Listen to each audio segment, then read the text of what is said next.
नमस्कार दोस्तों, मैं अक्षय वैष्णव। आज अपन 12th आरबीएससी इंग्लिश मीडियम का चैप्टर 2 ITF स्टार्ट करेंगे। ITF क्या होता है? I यानी इनवर्स, T यानी ट्रिग्नोमेट्री और F यानी फंक्शन। इनवर्स ट्रिग्नोमेट्रिक फंक्शन, ठीक है। बुक के अंदर, बहुत सी बुक्स के अंदर इसका इनवर्स सर्कुलर फंक्शन भी बोला गया है, ठीक है।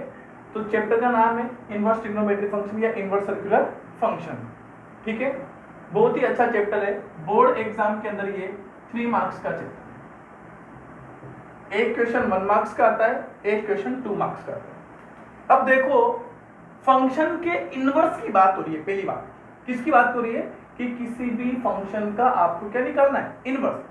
अब आप 11th क्लास पढ़कर आए हो और 11th क्लास में फंक्शन आपने पढ़ा होगा, और फंक्शन पढ़ा होगा तो मैं आपको थोड़ी सी फंक्शन की डेफिनेशन बता दूं कि फंक्शन क्या होता है, कब फंक्शन का इनवर्स निकलता है, क्या क्या बात होती है। तो फंक्शन में जब आपने पढ़ा था तो वहां पढ़ा होगा फंक्शन 1 1 होता है, मेनी 1 होता है, ऑन टू होता है और इनटू होता है, ऐसा कुछ पढ़ा होगा।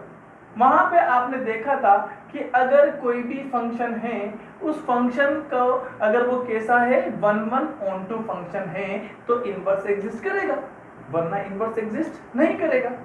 कोई भी फंक्शन अगर कैसा है 1 1 ऑन टू है तो इनवर्स एग्जिस्ट करेगा, वरना इनवर्स एग्जिस्ट नहीं करेगा।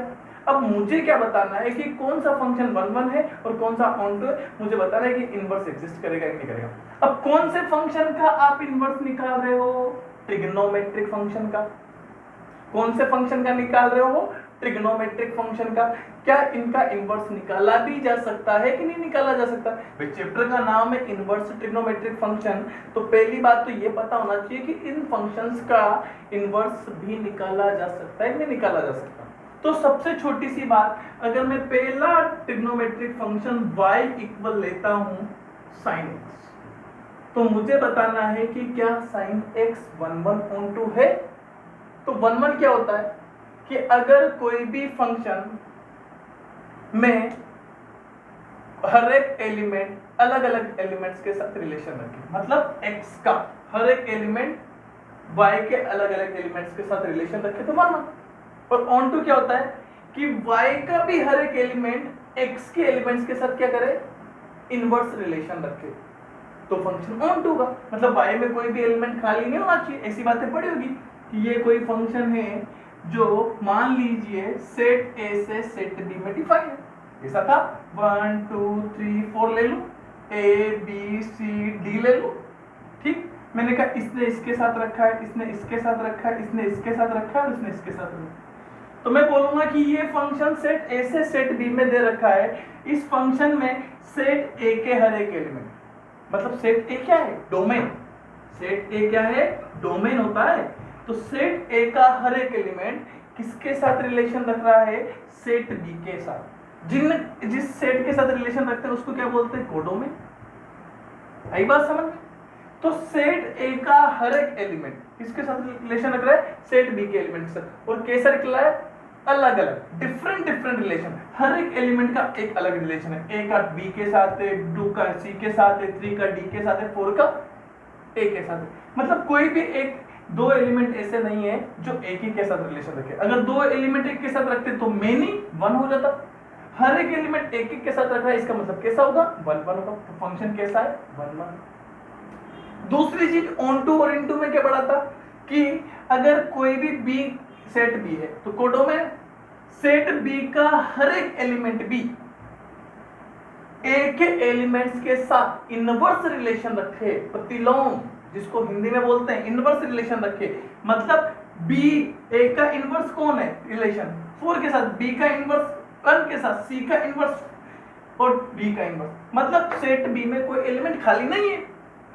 सेट B का कोई एलिमेंट खाली नहीं है तो सेट B के सभी एलिमेंट्स से रिलेशन रखा हुआ है। इसका मतलब ये कैसा हो गया, ऑन टू। कहने का मतलब ये ABCD क्या है, काय के एलिमेंट होते हैं, रेंज के एलिमेंट होते हैं। और हमने छोटी सी बात बोली थी उस टाइम 11th क्लास में कि अगर किसी भी फंक्शन के अंदर कोडोमेन इक्वल क्या आ जाए, रेंज आ जाए, तो फंक्शन कैसा हो जाता है, ऑन टू फंक्शन हो जाता है। और यहाँ पे देखो कोडोमेन और रेंज क्या आ रहा है, इक्वल, क्योंकि कोडोमेन क्या है, पूरा सेट भी, और रेंज क्या होगी कि ए ने जिनके साथ रिलेशन रखा है, तो रिलेशन 4 के साथ रखा है, तो सेट के चारों एलिमेंट के साथ रिलेशन रखा है, मतलब सेट बी में कोई एलिमेंट खाली नहीं, इसलिए फंक्शन ऑन टू। अगर इसके अंदर एक एलिमेंट और आ जाता तो रेंज में तो सिर्फ 4 और कोडोमेन में 5 एलिमेंट, मतलब रेंज में एक, कोडोमेन में एक एलिमेंट ऐसा है ई जो रिलेशन नहीं रख रहा है इनवर्स किसके साथ, ए के साथ। इसका मतलब क्या हो जाता कि ये फंक्शन ऑन टू नहीं है और कैसा हो जाता, इनटू हो जाता। तो ये तो रही फंक्शन की बात कि कौन सा फंक्शन ऑन टू होगा, कौन सा इनटू होगा। हमने बताया था कि अगर कोई भी फंक्शन 1 1 है, ऑन टू है, तो इनवर्स एग्जिस्ट करेगा। अगर फंक्शन 1 1 ऑन टू नहीं है तो इनवर्स एग्जिस्ट नहीं करेगा। अब पहली बात हमने देखनी है कि sin x है, क्या sin x 1 1 है कि नहीं है और ऑन टू है कि नहीं है, ये चीज अपने को बतानी। तो मैंने कहा सबसे पहली चीज मैं आपको छोटी सी बात एक ग्राफिकल मेथड से समझाने की कोशिश करता हूं। आप मुझे बताइए कि sin x का ग्राफ क्या ऐसा होता है, इस तरीके से देखिएगा, इसी तरीके से होता है और आगे बढ़ता हुआ चला जाता है, ठीक है, ये ऐसा ग्राफ है, क्लियर। यहां पे कहीं 0 होता है, यहां π/2 होता है, यहां पाई होता है 3π/2 2π, यहां -π/2, यहां पे -π -3π/2 और ये 2π माइनस का। Maximum value 1, minimum value -1, clear.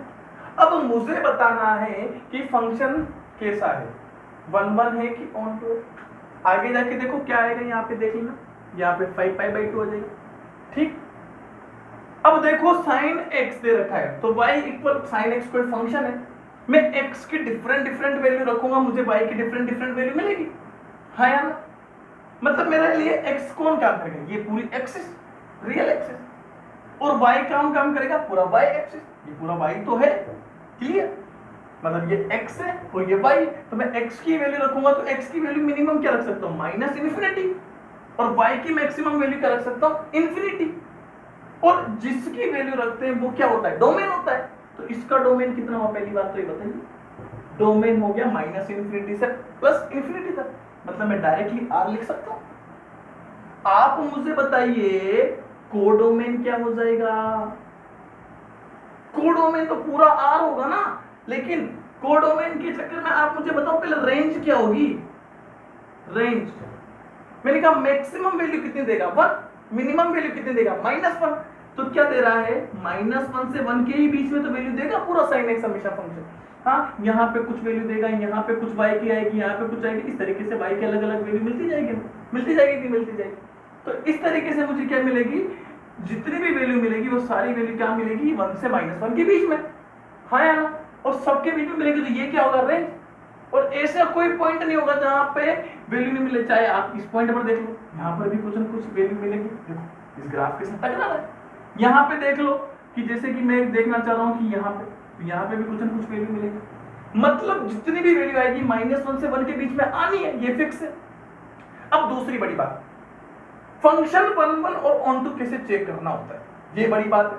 तो मैं बता दूं आपको सबसे सिंपल बात, क्लियरली एक छोटी सी बात बता दूं कि आपको किसी भी फंक्शन का अगर ग्राफ दे रखा है, क्या दे रखा है, ग्राफ दे रखा है, तो उस ग्राफ में एक्स एक्सिस के पैरेलल एक लाइन ड्रॉ कर दी। कहने का मतलब यहाँ पे y के अंदर कोई ना कोई वैल्यू मिलेगी, ये वैल्यू एक तो इस पॉइंट पर मिली नहीं मिली, इस पॉइंट पर भी मिली नहीं मिली, इस पॉइंट पर भी मिली, तो यहाँ पे x है, यहाँ पे भी x है, यहाँ पे भी x है, सेम यहाँ पर भी x है।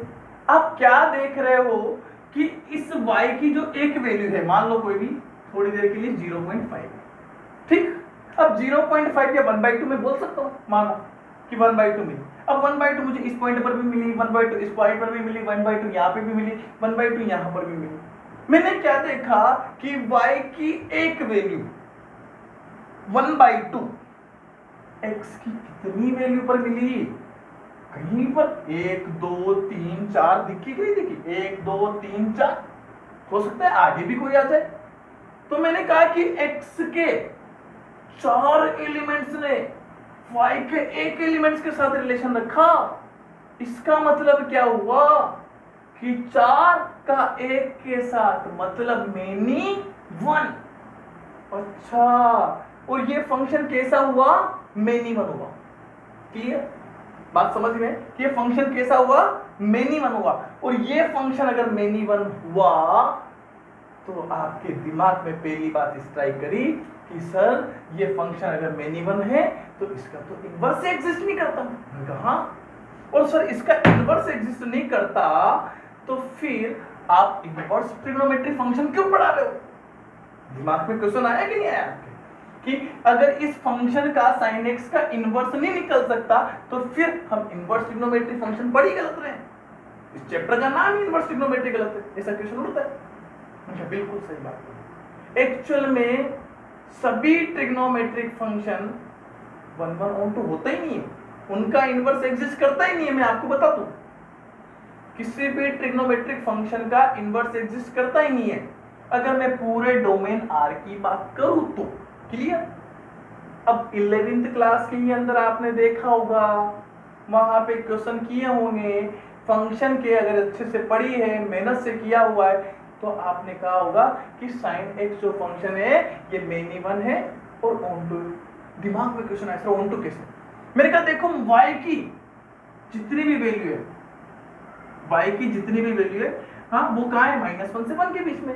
मैक्सिमम वैल्यू कितनी दे रहा है? 1 -1 और +1। तो मैंने कहा चलो मान लीजिए ये y इक्वल टू जो sin x फंक्शन है वो कहाँ से कहाँ डिफाइन है? R से डिफाइन है -1 से 1 के बीच में। तो -1 से 1 के बीच में डिफाइन है ये फंक्शन, तो उस केस में रेंज भी ये होगी, कोडोमेन डोमेन रेंज भी ये है और कोडोमेन भी ये है कि नहीं? ये मैंने सेट ले लिया थोड़ी देर के लिए मान लिया। अगर मैं R लेता ये तो फिर मैं बोल देता कि नहीं ये ऑन2 फंक्शन नहीं होगा, ये इनटू होगा, क्योंकि R के अंदर कहीं एक वैल्यू -2 आएगी और -2 तो इसके बीच में आती नहीं, इसलिए ऑन2 नहीं होगा। लेकिन मानो कि मैंने थोड़ी देर के लिए बोला कि sin x जो फंक्शन है वो कहां से कहां डिफाइन होता है? हमें पता है -1 से 1 के, यही होता है R से -1 से 1 के बीच में, यही होता है। तो ये क्या हो गया? डोमेन। और ये क्या हो गया? इसका कोडोमेन। और यहां से जो निकली वो क्या निकली? रेंज, क्योंकि मैक्सिमम वैल्यू 1 मिनिमम वैल्यू -1, तो 1 से -1 के बीच में सारी वैल्यू दे रहा है। और 1 से -1 के बीच में जितनी भी वैल्यू है, हाँ चाहे ये वैल्यू ले लो वो भी x के साथ कुछ न कुछ रिलेशन है कि नहीं है, ये वैल्यू ले लो इसने भी x के साथ कुछ न कुछ, ये वैल्यू ले लो ये भी x के साथ कुछ न कुछ रिलेशन बना रही कि नहीं बना रही।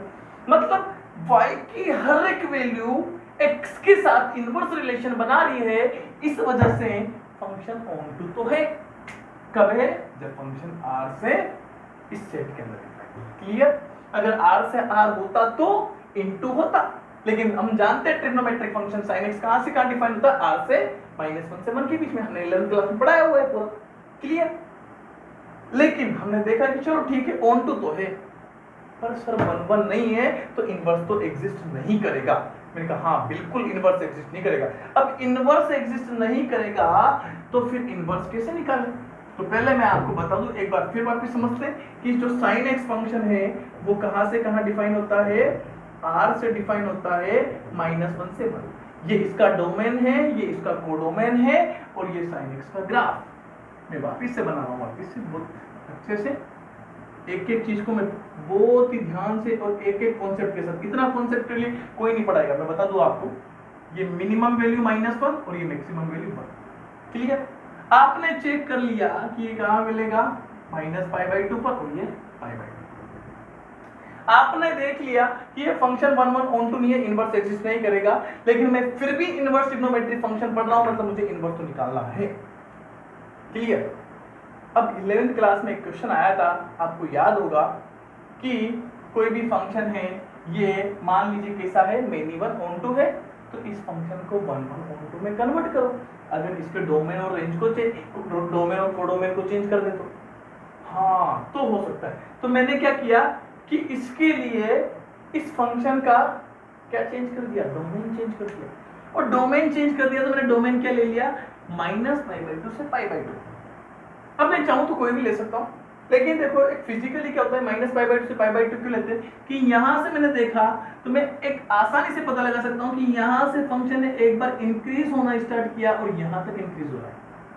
मतलब इसने शेप यहां से यहां तक चेंज नहीं की, यहां आने के बाद इसने शेप चेंज कर दी, इंक्रीजिंग के बाद क्या होने लग गया, डिक्रीज होने लग गया। इसका मतलब ये फंक्शन यहीं तक ही, यहां से यहां तक ही क्या देने वाला है, 1 देने वाला है, क्योंकि इससे -π/2 से π/2 के बीच में कितनी पैरेलल लाइन खींच लो, एक ही पॉइंट पर इंटरसेक्ट करेगा। यही बात समझिए, कितने पॉइंट पर इंटरसेक्ट करेगा, केवल और केवल एक पॉइंट पर इंटरसेक्ट करेगा, और एक पॉइंट पर इंटरसेक्ट करेगा क्या होगा, 1 होगा। एक से ज्यादा पर इंटरसेक्ट करे, अगर किसी भी ग्राफ के पैरेलल लाइन ड्रॉ करे तो क्या बोल देते हैं, मिनिमम हो जाएगा। यही बात समझ। तो एक पॉइंट पर इंटरसेक्ट कहां कर रहा है, -π/2 से π/2। तो मैंने क्या किया कि इस फंक्शन sin x का इनवर्स निकालने के लिए इसका डोमेन क्या ले लिया, -π/2 से π/2।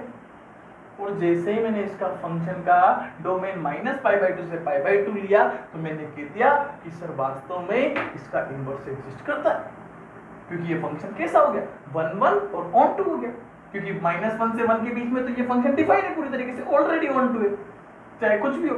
तो यह ऑन 2 तो था, बस मैंने क्या बना दिया, इसको 1 1 बना दिया। कहां बनाया, -π/2 से π/2। इस वजह से फंक्शन कैसा हो गया, 1 1 ऑन 2 हो गया, और हमने बोल दिया ये इनवर्स एग्जिस्ट करता है। अब इनवर्स एग्जिस्ट करेगा तो इस फंक्शन का मैं क्या निकालूंगा, इनवर्स। तो इस फंक्शन का जो इनवर्स आएगा वो क्या आने वाला है, मैं आपको बता दूं कि मैं इस फंक्शन को इसी तरीके से लिखूंगा, y = sin inverse x। Clear, sin inverse x, इस फंक्शन का क्या आ जाएगा, इनवर्स। sin x का इनवर्स क्या होगा, sin इनवर्स x हो जाएगा। ठीक, अब मेरा खेल क्या हुआ कि -π/2 से π/2 के बीच में 1 1 था, मतलब ये इसका क्या था, -π/2 से π/2 डोमेन था। -1 से 1 क्या था, कोडोमेन था। हमें क्या पता है कि जब भी इनवर्स की बात करते हैं, तो जब सेट ए से सेट बी में बात करते हैं, तो ये ए से बी, ये ए डोमेन होता है, ये कोडोमेन होता है, हाँ या ना। इनवर्स रिलेशन की बात करेंगे तो ये इनवर्स इधर से इधर आएगा, तो ये डोमेन का काम करेगा, ये रेंज का काम करेगा, कोडोमेन का काम करेगा कि नहीं करेगा। तो यहाँ पे डोमेन क्या था, -π/2 से π/2, तो कहां से कहां डिफाइन होगा, -π/2 से π/2, और इसका कोडोमेन क्या हो जाएगा, उल्टा। तो मैक्सिमम वैल्यू 1 और -1 दे रहा है, तो -1 से 1 के बीच में।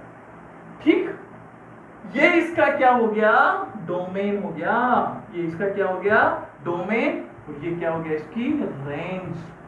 बहुत काम की चीज है, ठीक है। ये 1 मार्क्स के लिए मशक्कत कर रहे हैं अपन, पर पूरे चैप्टर का बहुत बड़ा कंक्लूजन है। अब साइन इनवर्स x आ गया, तो ऑब्वियसली बात है ये ग्राफ भी क्या होगा, इन्वर्टेबल होगा, चेंज होगा, और चेंज होगा तो मैं साइन इनवर्स x का ग्राफ बनाऊंगा। ठीक, आज के दिन मेरा x किसका काम करेगा, डोमेन का काम करेगा, मतलब x एक्सिस पर क्या आ जाएगा, एंगल आ जाएगा, तो -π/2 और ये π/2 आ जाएगा। क्लियर, और y का काम कौन करेगा, 1 और -1 करेगा। तो मैक्सिमम वैल्यू कितनी, 1, और मिनिमम वैल्यू कितनी, -1। क्लियर, और हम क्या देख पा रहे हैं कि π/2 पर कितना मिला था, 1, तो ये 1 यहां से π/2, यहां से चलते चलते धीरे धीरे क्या हुआ कि ये फंक्शन इस तरीके से लुढ़का, कम होते होते -1 हो गया। क्लियर, थोड़ा सा अच्छा नहीं बना, फिर बना देता हूं। तो इस तरीके से इसका इनवर्स का ग्राफ बन जाएगा, ये इस तरीके से। और आपने क्या देखा कि मैक्सिमम वैल्यू कहां दे रहा है, ये 1 पे दे रहा है, तो यहाँ पे π/2 दे रहा है। मिनिमम वैल्यू क्या दे रहा है, -1 दे रहा है, ठीक है, और ये कहां दे रहा है, -π/2 पर दे रहा है। तो ये काय का ग्राफ बन गया, साइन इनवर्स x का ग्राफ बन गया। क्लियर, इसका ग्राफ बन गया ये साइन इनवर्स x का। उम्मीद है आपको साइन इनवर्स x का ग्राफ बनाना आया होगा। एक बार देखिए ध्यान से कैसे क्या हुआ। तो यहाँ तक की बात आपको समझ गए। अब काम की बात क्या है कि बस इसका क्या याद रखना है आपको कि इस साइन इनवर्स x का डोमेन क्या होगा, -π/2 से π/2, और रेंज क्या होगी, -1 से 1। पहली बात, सॉरी, डोमेन देखो उल्टा हुआ क्या, ये तो कहाँ जाएगा, गलती हुआ, थोड़ी सी गलती हुई। 1 मिनट ध्यान से देखिएगा, मैंने क्या बोला, डोमेन तो काय में चेंज होगा, रेंज में, कोडोमेन में। तो इसका डोमेन कौन था, -π/2 से π/2, और इसका कोडोमेन क्या था, -1 से 1। तो ये तो क्या होगा, -1 से 1, तो डोमेन उल्टा हुआ ना भाई, और ये -π/2 से π/2। वही मैं सोचू कुछ तो गड़बड़ है। तो इस तरीके से अपन साइन इनवर्स एक्स का ग्राफ बनाएंगे। तो यहाँ पे क्या आएगा, माइनस का pi by two, sorry maximum value, क्योंकि एक्स एक्सिस पे क्या है -1 और प्लस का 1, और यहाँ पे पाई बाई टू और ये माइनस का पाई बाई टू। क्लियर? तो यहाँ पे मैक्सिमम वैल्यू कितनी आ रही है 1, और ये ग्राफ इस तरीके से अपने पास काय का ग्राफ बन गया, साइन इनवर्स एक्स का ग्राफ बन गया। क्लियर? अगला फंक्शन मैं आपके सामने वापस से लेता हूं, cos x। एक बार ध्यान से समझेंगे क्योंकि धीरे धीरे ये सारी बातें आपके समझ में आती जाएगी, ठीक है। और मैं सारी बातें आपको लिखाता जाऊंगा। यहां से आपने पहला फंक्शन पढ़ा इनवर्स फंक्शन, जो y इक्वल था sine inverse x। Sine inverse x में आपने देखा कि ये फंक्शन कहां से कहां डिफाइन है, -1 से 1 टू -π/2 से π/2। क्लियर? इसका डोमेन, ये इसकी रेंज, क्योंकि रेंज किसके इक्वल है, कोडोमेन के इक्वल। दूसरा फंक्शन में बता दूं आपको, y इक्वल क्या ले लेता हूं, cos x। ठीक, पहले मैं चेक करता हूं कि cos x कैसा फंक्शन है, क्या 1/(1/2) है क्या। तो cos x का मैं ग्राफ बनाता हूं पहले, ठीक है। मैं सारी बातें आपको समझाता हुआ चलूंगा भैया, ध्यान से समझें।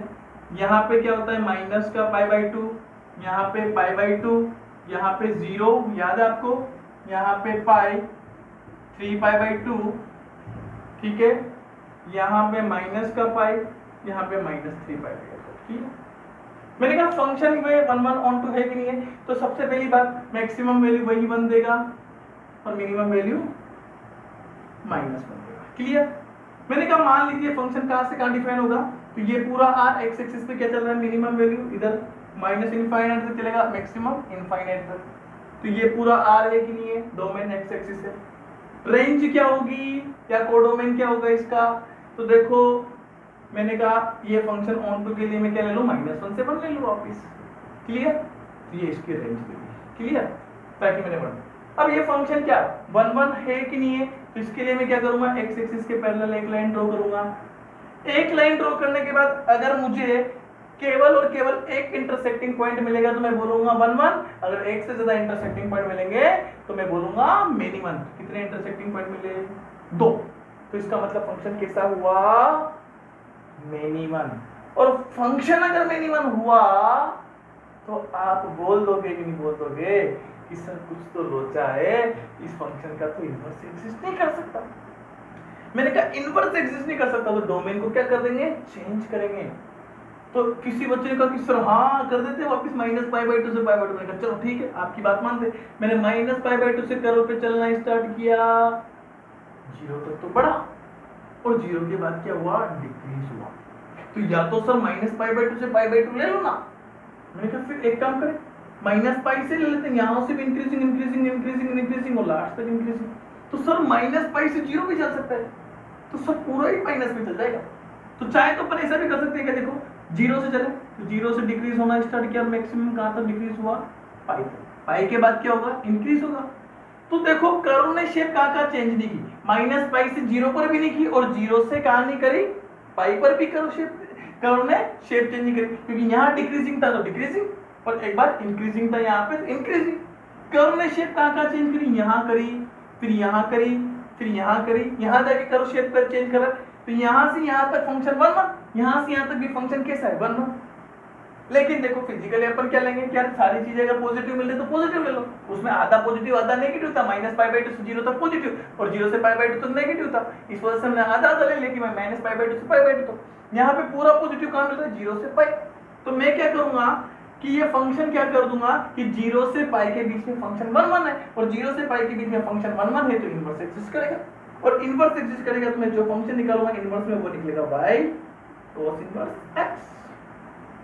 यहां से यहां तक फंक्शन कैसा निकाल लिया मैंने, इनवर्स। अब जैसे ये इनवर्स आया तो देखो मैंने कहा अब x एक्सिस पे क्या चला जाएगा, ये वाली वैल्यू 0 -1 और 1। तो x एक्सिस पे तो ये ले लिया मैंने 0 प्लस का 1 तो माइनस का 1। y एक्सिस पे क्या जाएगा, एंगल। तो देखो यहाँ पे 0 डिग्री, फिर अगला एंगल क्या है, π/2 है और फिर पाई। y पे तो जोड़ने की जरूरत ही नहीं है क्योंकि मुझे तो क्या लेना है 0 से पाई के बीच में। अब 0 से पाई के बीच में देखा तो पाई बाई 2 पर मुझे क्या मिला 0। पाई बाई 2 के बाद वैल्यू क्या हो रही है, डिक्रीज हो रही है और कहां तक जा रही है -1 तक। तो पाई बाई 2 से इधर जा रहा है तो वैल्यू कैसी हो रही है, माइनस में जा रही है। ये लो चली गई माइनस में और ये कहां मिली -1 पाई। देखो पाई पर मिली कि नहीं मिली, ये पाई। क्लियर। और मैक्सिमम वैल्यू कहां मिल रही है 0 पर, तो ये ग्राफ धीरे धीरे धीरे धीरे धीरे धीरे जाएगा इधर, और रिमेनिंग वैल्यू क्या मिलेगी 1। तो ये किसका ग्राफ बन जाएगा, कोस इनवर्स x का ग्राफ बन जाएगा। किसका ग्राफ बन जाएगा, कोस इनवर्स x का। और कोस इनवर्स x का ग्राफ बनेगा तो इसका डोमेन क्या हो जाएगा, -1 से 1, और इसकी रेंज क्या हो जाएगी 0 से पाई। इंक्लूड नॉट इंक्लूड, इंक्लूड, क्योंकि 0 पर भी वैल्यू दे रहा है और पाई पर भी वैल्यू दे रहा है। इसलिए यहां से क्या आ जाएगा इस फंक्शन के अंदर कि ये तो क्या है, डोमेन है, ठीक है, और ये इसकी क्या है, रेंज है। देखो काम की बात क्या रेंज होने वाली है ना, इसी पे बात करने वाले, क्योंकि इनवर्स फंक्शन है भाई। ट्रिग्नोमेट्रिक फंक्शन में क्या करते हैं, एंगल रखते हैं और वैल्यू निकालते हैं। इनवर्स ट्रिग्नोमेट्री में क्या करेंगे, वैल्यू रखेंगे और एंगल निकालेंगे। यही तो काम है इनवर्स का। उल्टा भाई वहां क्या करते थे, एंगल रखते थे, वैल्यू मिलती थी, जैसे sin पाई बाई 2 1 मिल गया। अब क्या करेंगे, sin इनवर्स 1, मतलब देखेंगे कि sin में कौन से एंगल पर 1 आता है। तो हमने देखा sin इनवर्स 1, sin इनवर्स 1 का मतलब क्या हुआ कि 1 पाई बाई 2 पर आता है, तो वो एंगल क्या है, पाई बाई 2। क्लियर, आई बात समझ में। इस बात को समझने की कोशिश करना, धीरे धीरे आपको चैप्टर के अंदर बहुत बड़ी बातें मिलेगी, ठीक है। तो ये रेंज ध्यान रखनी है। तो दूसरी चीज अपने को यहां से क्या मिला, दूसरा function y equal cos inverse x, और कोस इनवर्स x का डोमेन क्या है, -1 से 1, और रेंज क्या है 0 से 1। क्लियर है क्या, आई बात समझ में। तीसरा फंक्शन ले लूं मैं आपके सामने। अब तीसरा फंक्शन देखिएगा, ध्यान से समझते जाइए भाई, बहुत ही शानदार चैप्टर है, इंटरेस्टिंग है, देखो ना भाई, मजेदार चैप्टर है। तीसरा फंक्शन है y equal tan x। Clear. पहली बात tan x डिफाइन क्या होता है, तो सबसे पहले tan x का ग्राफ अपने को डिफाइन करेगा। क्या ऐसा ही ग्राफ होता है ना, 11th में हमने सिखाया है। यहाँ पे क्या होता है पाई बाई 2, यहाँ पे माइनस पाई बाई 2, ठीक है। फिर आगे चलता हूं मैं, ठीक है। यहाँ पे फिर बात करूं, यहाँ पे पाई, यहाँ पे 3 पाई बाई 2, ऐसे आगे बढ़ता हुआ चला जाता है। फिर यहाँ पे बात करूं मैं, तो ये यहाँ पे माइनस का पाई, और ये यहाँ पे माइनस का 3 पाई। इस तरीके से आप देखते हो x के अंदर, फंक्शन के अंदर क्या रख सकते हैं, इस x एक्सिस पे क्या रख, minimum minus infinity, maximum infinity. Clear. तो ये पूरा फंक्शन का डोमेन तो क्या हो जाएगा, r होना चाहिए। लेकिन क्या कुछ बच्चे इस बात को समझ पा रहे हैं क्या कि सर पाई बाई 2 पर इंफिनिटी, और इंफिनिटी को तो नॉट इंक्लूड में लेते हैं अपन, आया ना। क्लोज ब्रैकेट ओपन ब्रैकेट पढ़ा है, तो ओपन ब्रैकेट मानते कि नहीं मानते। तो जहां जहां पाई बाई 2 आएगा, पाई बाई 2, 3 पाई बाई 2, कल के दिन 5 pi by 2, minus pi by 2, minus 3 pi by 2, तो वो क्या होगा, डोमेन के अंदर शामिल नहीं होगा, क्योंकि यहाँ क्या मिल रही वैल्यू, या तो इन्फिनिटी मिल रही है या माइनस का इन्फिनिटी मिल रही है। तो मैं क्या कर दूंगा, इसमें से वो सारी वैल्यू माइनस कर दूंगा जहां पे मुझे इनफाइनाइट मिल रहा है, अनंत। क्योंकि इनफाइनाइट की ओर अपन हमेशा कैसा ब्रैकेट लगाते हैं, ओपन ब्रैकेट, और ओपन ब्रैकेट लगाते हैं तो मुझे क्या करना पड़ेगा, इसको डोमेन में से हटाना पड़ेगा। मैं किसको हटा दूंगा, 2n प्लस 1 पाई बाई 2 को हटा दूंगा, आया। 2n प्लस 1 पाई बाई 2 को हटा दूंगा, और n क्या हो जाएगा, यहाँ पे पूरा इंटीजर हो जाएगा। तो ये पूरा x एक्सिस हो जाएगा। मैक्सिमम वैल्यू क्या मिल रही है, इंफिनिटी। मिनिमम क्या मिल रही है, माइनस इंफिनिटी। और इसके बीच में सारी की सारी वैल्यू मिल रही है। देखो y एक्सिस पे ये सब जगह ग्राफ मिल रहा है। तो ये माइनस इंफिनिटी से इंफिनिटी तक क्या होता है, r। तो ये तो इसका क्या हो गया, डोमेन, और ये इसकी क्या होगी, tan x की रेंज। क्लियर। अब डोमेन हो गया, रेंज हो गया, तो फंक्शन कैसा होगा, 1 1 होगा कि नहीं होगा। तो इसके लिए मैं क्या करूंगा, x एक्सिस के पैरेलल एक लाइन ड्रॉ कर दूंगा। अगर मुझे एक से ज्यादा इंटरसेक्टिंग पॉइंट मिले तो मैं क्या बोल दूंगा, फंक्शन मिनिमम तो इनवर्स एग्जिस्ट नहीं करेगा, इनवर्स एग्जिस्ट नहीं करेगा तो मैं क्या करूंगा, इस फंक्शन के लिए इसके डोमेन को परिवर्तित करूंगा, और डोमेन को परिवर्तित करूंगा तो मैं चेक करूंगा कि कहां से कहां तक के एरिया में फंक्शन का बिहेवियर सेम है। तो देखो मैंने कहा -π/2 से चला इंक्रीजिंग π/2। सर यहां से भी देखो, यहां से भी इंक्रीजिंग, यहां से भी देखो इंक्रीजिंग। तो सबसे छोटा इंटरवल क्या है, वही -π/2 से π/2 के बीच में आ रहा है कि नहीं आ रहा है। तो मैंने क्या देखा कि ये जो फंक्शन है इसका इनवर्स कहाँ एग्जिस्ट करेगा, -π/2 से π/2, क्योंकि मैं डोमेन ही ले लूंगा उस केस में। tan x का डोमेन अगर क्या ले लूंगा मैं -π/2 से π/2, और कौन सा ब्रैकेट, ओपन क्यों लिया, क्योंकि -π/2 पर माइनस इन्फिनिटी है और π/2 पर प्लस का इन्फिनिटी है, और दोनों कहाँ होते हैं, ओपन ब्रैकेट में होते हैं, है ना, क्योंकि इंक्लूड थोड़ी होता है। जब भी इन्फिनिटी और माइनस इन्फिनिटी को लिखते हैं तो कहाँ लिखते हैं, ओपन ब्रैकेट क्यों लिखते हैं, आई बात समझिए, ओपन इंटरवल में लिखते हैं। तो ये ओपन इंटरवल ले दिया, क्लियर। दूसरी चीज, जब भी मैं यहाँ से फंक्शन निकालूंगा तो y इक्वल क्या फंक्शन निकलेगा, इसका inverse tan inverse x। tan inverse x निकलेगा तो tan इनवर्स x का ग्राफ जब मैं बनाऊंगा तो कैसा बनेगा, तो x एक्सिस पे क्या चलेगी बताओ, आज के दिन वैल्यू, और मैक्सिमम वैल्यू कितनी है, इन्फिनिटी, मिनिमम वैल्यू कितनी है, -इन्फिनिटी। y एक्सिस पे क्या चलेगा, एंगल, तो एंगल क्या लिया, π/2 और -π/2। π/2 क्यों लिया अपन ने बताइए, क्योंकि इसका डोमेन π/2 से -π/2 था, तभी जाके तो इनवर्स एग्जिस्ट किया था हमारा, क्लियर, आई बात समझ में, यहां तक इनवर्स एग्जिस्ट किया। अब हमने क्या देखा कि ये फंक्शन का इनवर्स एग्जिस्ट π/2 से -π/2 पर कर रहा है, ठीक। तो मैं इसका ग्राफ बनाऊं, मैंने कहा बताओ मुझे 0 पर तो 0 वैल्यू दे रहा ना, tan दे दिया, मैक्सिमम वैल्यू कहां दे रहा है, इनफाइनाइट किस पर दे रहा है, π/2। तो मैं यहां से चलूंगा किधर, π/2 की ओर, लेकिन इनफाइनाइट को टच नहीं करेगा, इस लाइन को टच थोड़ी कर सकता है, क्योंकि जैसे जैसे मैं π/2 की अप्रोक्स पूछूंगा वैसे वैसे क्या आ जाएगा, ये मिलती हुई प्रतीत देगी और लगभग इनफाइनाइट की ओर मिलेगा, क्लियर, ऐसा ग्राफ। और मिनिमम -π/2 पर तो ऐसा ग्राफ बनेगा, क्लियर। तो ये क्या आ गया, -इन्फिनिटी से इन्फिनिटी। कहने का मतलब इसका डोमेन क्या हो जाएगा, आप मुझे बताइए। तो x एक्सिस तो डोमेन है, तो ये तो पूरा r माइनस r से कहां डिफाइन होगा, अब बताओ रेंज क्या होगी, -π/2 से π/2, क्योंकि इनवर्स फंक्शन है, तो क्या आ जाएगा यहाँ पे -π/2 से π/2।